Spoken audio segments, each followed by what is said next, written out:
Just recently, we published an episode of our flight review series Brutally Honest and shared our thoughts on the long-haul economy class product of Beijing-based Air China, a carrier which certainly improved in the past few years, but a journey that still had some bizarre aspects to it.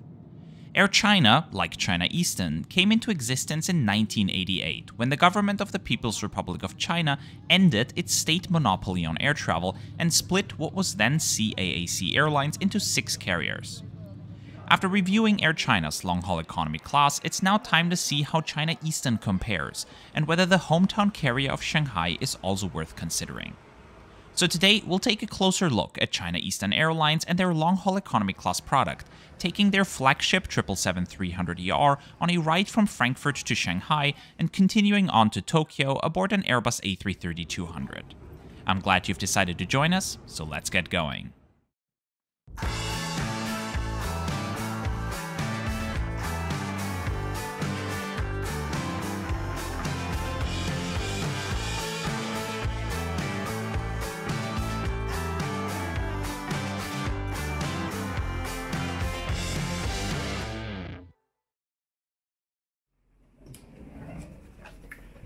Aviation geeks and frequent flyers, welcome to this new episode of our flight review series Brutally Honest. My name is David and we've just left our hotel at Frankfurt Airport and are on the way to the terminal. And if you look closely, you'll see how I messed up already. The X17 is the bus heading to the terminal, and the bus I boarded here was not X17 but rather X77, which took me right to the employee entrance at the cargo terminal.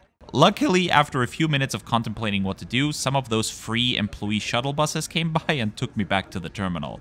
Got my adrenaline going at 7 in the morning, let me tell ya. Luckily, I'm not in a hurry. I'm super early actually, because I wanted to make use of Frankfurt's landside airport lounge and grab breakfast there and get some work done before the flight. China Eastern Airlines, like most non-Star Alliance carriers, uses Terminal 2 at Frankfurt Airport. Check-in opened on time, and after dropping off the suitcase, we're on the way to our departure gate. For international connections such as ours, luggage is checked through all the way to the final destination, so we don't have to worry about it in Shanghai. The 1:35 p.m. flight to Shanghai, that's ours. China Eastern offers an extensive network to Europe, with flights from Shanghai to Amsterdam, Frankfurt, Istanbul, London Gatwick, as well as Heathrow, Madrid, Paris and Rome, as well as from Wenzhou to Madrid and Rome, and sister carrier Shanghai Airlines also offers flights from Shanghai and Ningbo to Budapest, a journey which we've covered in a trip report back in 2019 on our channel as well, and from this summer also from Shanghai to Marseille and Xi'an to Budapest. At Terminal 2 at Frankfurt Airport, the security checks happen directly at the gate, so make sure to arrive there with enough time to get everything done before boarding. Over there, you can already spot our plane, which is wearing a special livery promoting the China International Import Expo, an exhibition which takes place annually in Shanghai, where foreign countries and corporations promote their products and services to establish collaborations and bring them to the Chinese market. It's the only one in China Eastern Airlines' fleet of 20 777-300ERs to wear a special livery.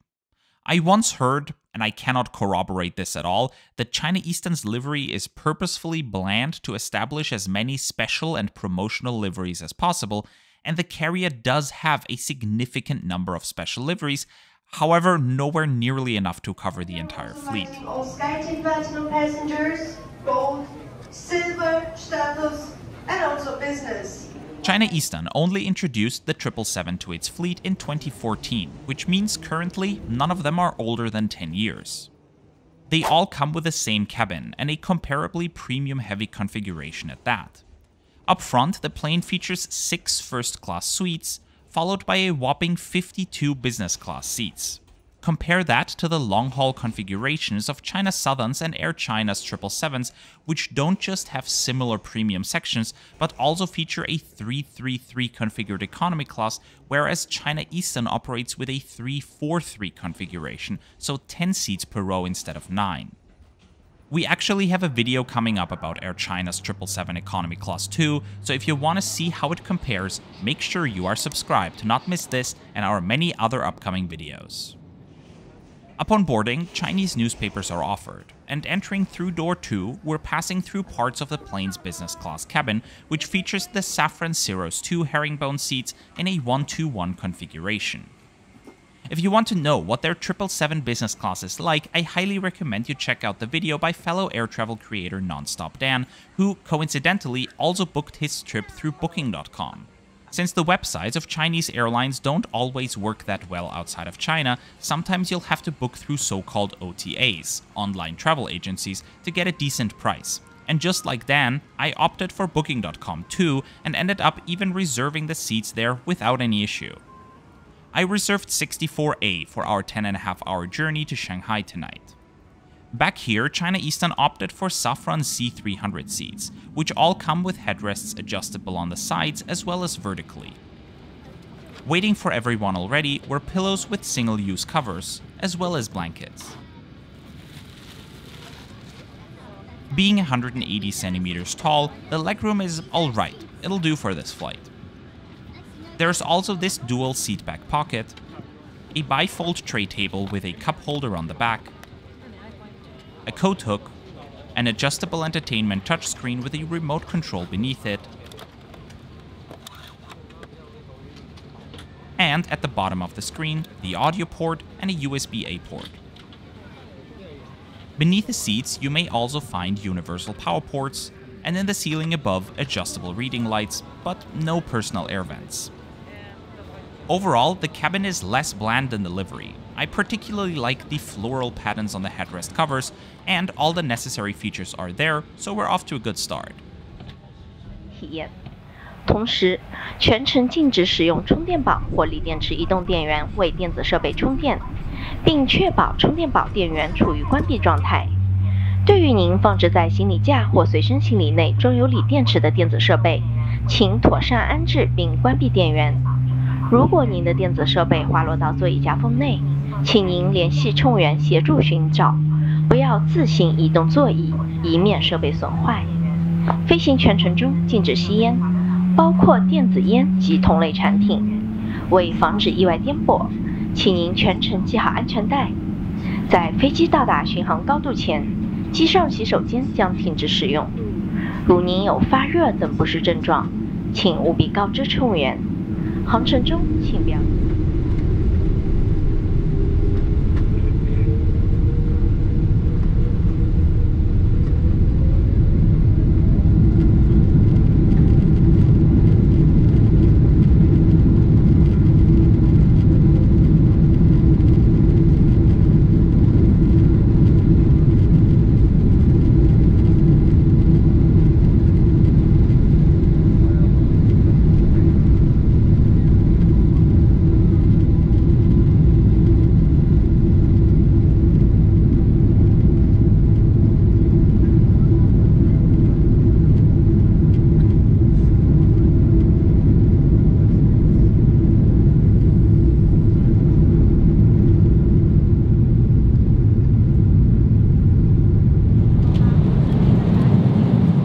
After takeoff, the crew immediately started with dinner service.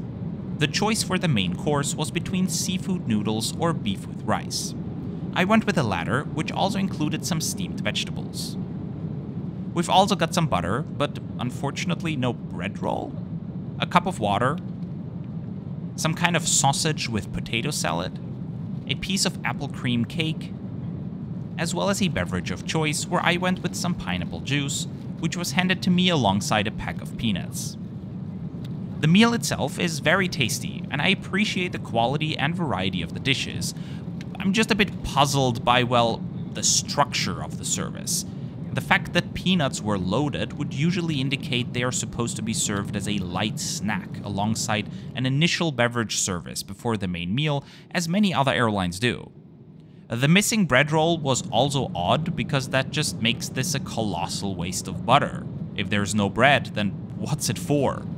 10 grams doesn't sound like much, but multiply it by 258 economy class seats, and that 365 days a year, that's 942 kilograms, almost a ton of butter China Eastern Airlines pays each year that just end up in the bin. Now, here's the craziest part. After everyone was done with their meal, the cabin crew went through the cabin and handed out warm bread rolls after all. I checked the timestamps of the video clips I took, and they handed out the bread 24 minutes after the meal. Why? Initially, I thought, oh, they must have forgotten to heat them up. That's a one-off, that's a mistake that can happen, right? They did the exact same thing again at breakfast later in the flight, though. What an odd meal service. It would make much more sense to start off with drinks and those peanuts, then serve the main meal with the bread rolls, and then go through with beverages again. That's just the standard on plenty of airlines. Apart from the structure, though, the meal itself was really not all that bad.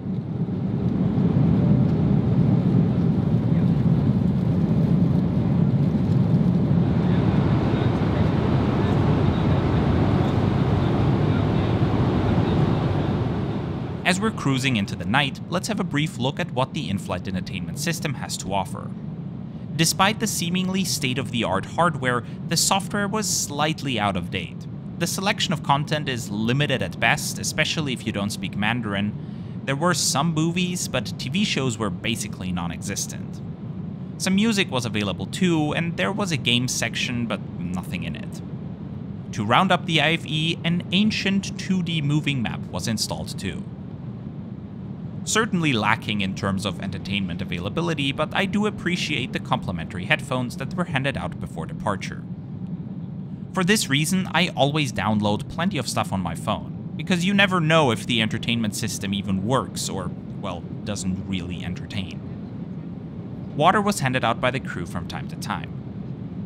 The plane was also equipped with Wi-Fi. However, like some other countries, China only allows you to access the internet after verifying your identity. In other words, by providing your seat number and the last 4 digits of the ID you used at check-in, and I didn't get past that, unfortunately.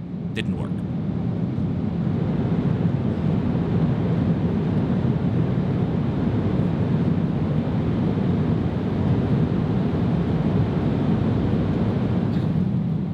Around halfway into the flight, somewhere above Russia, yes, Chinese airlines still fly over Russia, a mid-flight snack was handed out.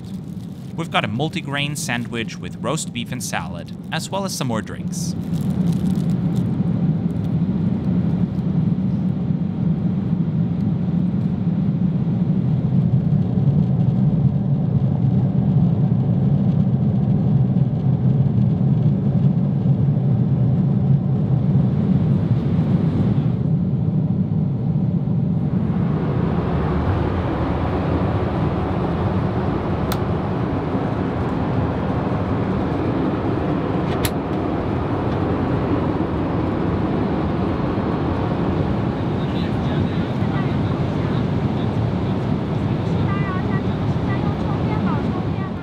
Roughly an hour before landing, a second meal service was offered. There was a bit of a language barrier when selecting the main course. I needed 3 attempts to realize the attendant offered poultry, as I am used to hearing the word chicken in this kind of context. So the choice was poultry or seafood omelette, where I went with the latter. The seafood omelette ended up being congee. And my guess is that the friendly flight attendant thought the words egg and omelette can be used interchangeably in English, but I don't mind some good congee either. It was topped with shrimp and egg and scallions, and served alongside another small pack of butter, a cup of raspberry yogurt, some sliced apple, and some more beverages, where I went with orange juice and tea. Overall, a good breakfast service, but once again the bread was served with a considerable delay of 17 minutes. And this time, not bread, but rather a blueberry muffin, for which the butter is actually useless. So there we truly have our ton of butter wasted each year. Both the taste and quality of each dish were fine overall though. And, as if China Eastern knew I was gonna say this, the carrier switched their catering provider for their Frankfurt flights to Do & Co in June of 2024. Maybe the cost of butter was an issue for them. With that, we're starting our approach into Shanghai, but our journey isn't coming to an end yet, as we have another 2.5-hour flight to Tokyo ahead of us.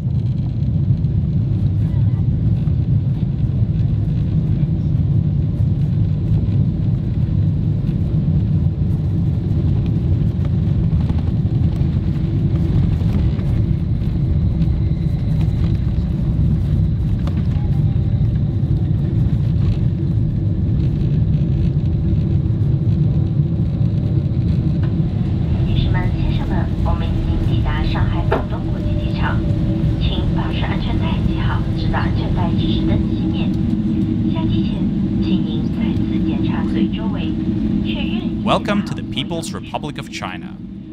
Unlike my last flight on China Eastern back in 2018, we are arriving at Pudong's brand new midfield concourse today.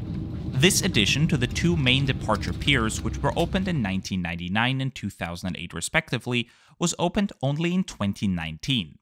It's the largest satellite concourse in the world. Satellite concourse, in case you didn't know, is a type of airport terminal which is detached from the check-in and baggage claim areas and floats by itself like a satellite. Transiting internationally in China is super simple, and unlike in the United States and Canada, there is no need to formally enter the country during transit, and most nationalities do not need any transit visas. Since our luggage is checked through all the way to Tokyo as well, all we need to do is pass through a ticket check and a security screening, and we're on our way. From deplaning to having completed all transfer formalities, it took less than half an hour. And since most of China Eastern's international operation is consolidated in this terminal now, there is no need to leave the building. The new concourse is very well designed and easy to navigate, but while Chinese airport terminals often look stunning in photos due to their massive size and bold architecture, they're often quite utilitarian, with not that much to do once you're inside. And that was particularly noteworthy as our flight to Tokyo was confronted with an ATC delay, where air traffic control doesn't yet know when it'll be able to accommodate the departure. This is fairly common in China, as most of the airspace is controlled by the country's military, leaving just small, overcrowded sectors for commercial flights, which may occasionally lead to delays. The truly annoying thing about an ATC delay, though, is that nobody knows when the flight will depart. Not the gate agent, not the crew, and certainly not us passengers, which means you can't actually leave the vicinity of the gate, as boarding can start any minute. What I do appreciate immensely, though, is the widespread availability of drinking water across Chinese airports. After slightly under 3 hours, though, we were finally able to board our plane. Taking us to Tokyo today is Bravo 5926, a 2013-built Airbus A330-200. China Eastern operates both the smaller -200 and the larger A330-300 with a combined fleet of 56, making them the third largest operator of the A330 in the world, behind Delta and Turkish Airlines, whose A330s we've both featured on our channel before too. Thank you.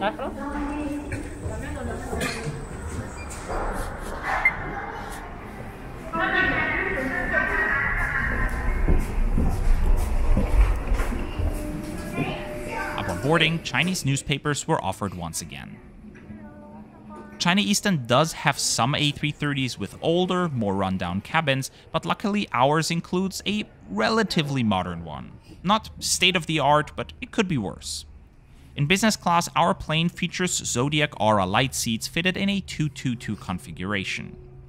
Economy class has the classic 242 configuration found on most A330s. I am, however, unable to identify the seat maker and model. If you know more, leave a comment. The headrest covers are almost comically large, behind which you'll find a headrest which is adjustable vertically as well as on the sides. The legroom is quite good, but the window seats and the right-hand middle seats in the center have this hardware box for the entertainment system, which does take away a bit of space.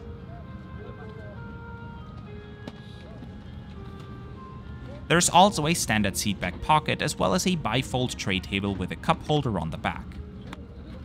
We've also got a coat hook, a USB-A port, a remote control for the entertainment system, which features an adjustable entertainment screen, and beneath the seats you may also find universal power ports. Overall, a slightly dated but very well maintained hard product, to a degree you almost won't notice its age. 入座后，请系好安全带。滑行、起飞和着陆时，应系紧安全带。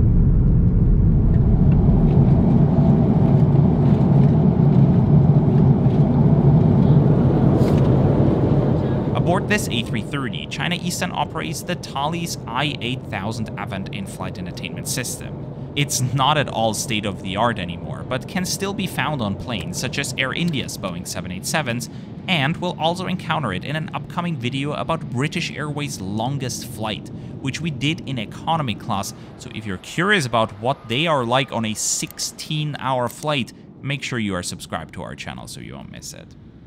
The software is pretty okay though, and while the entertainment options are still not the best, I do appreciate having access to an entertainment system, and especially a moving map on such a short flight.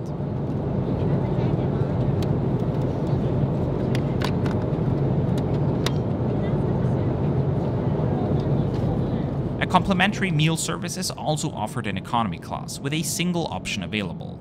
But I don't mind that at all, because it was fantastic.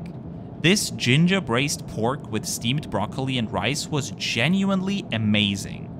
It was served alongside some potato salad and Chinese sausage, some cantaloupe, a rice cake, a cup of water and a beverage of choice, as well as some more peanuts. For a 2.5-hour flight, that's a very impressive lunch service.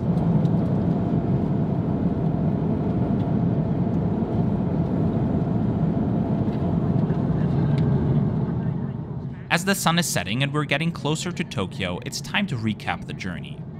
As the thumbnail says, it was kind of bland, but in a good way. Everything that I needed to be comfortable was there, the legroom was good, the cabins, albeit not the most modern, were spotlessly clean and well maintained, the meals were really good too, although we encountered some quirks here and there. The only true weakness of China Eastern is the content availability of the entertainment system. So if you come across an affordable fare on China Eastern and are unsure whether they're a good choice, I would say they are. Maybe bring a book or download something off of Netflix before the flight, but other than that, I did enjoy my time aboard China Eastern.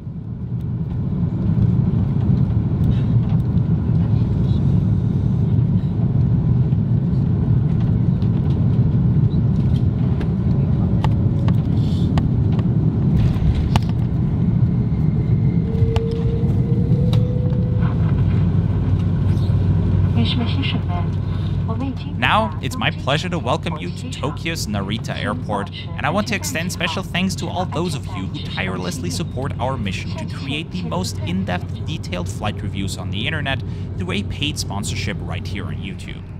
Starting at as little as €2 per month, which is just €24 per year, you can support our work simply by clicking the join button beneath this video or on our channel page. Whether you are a sponsor, a subscriber, or simply stopping by for this one video, thank you very much for watching. If you're up for another video, why not take a look at our recent review about Air China and see how their brand new Airbus A350 long-haul economy class cabin compares to China Eastern on a journey from Beijing to Vienna.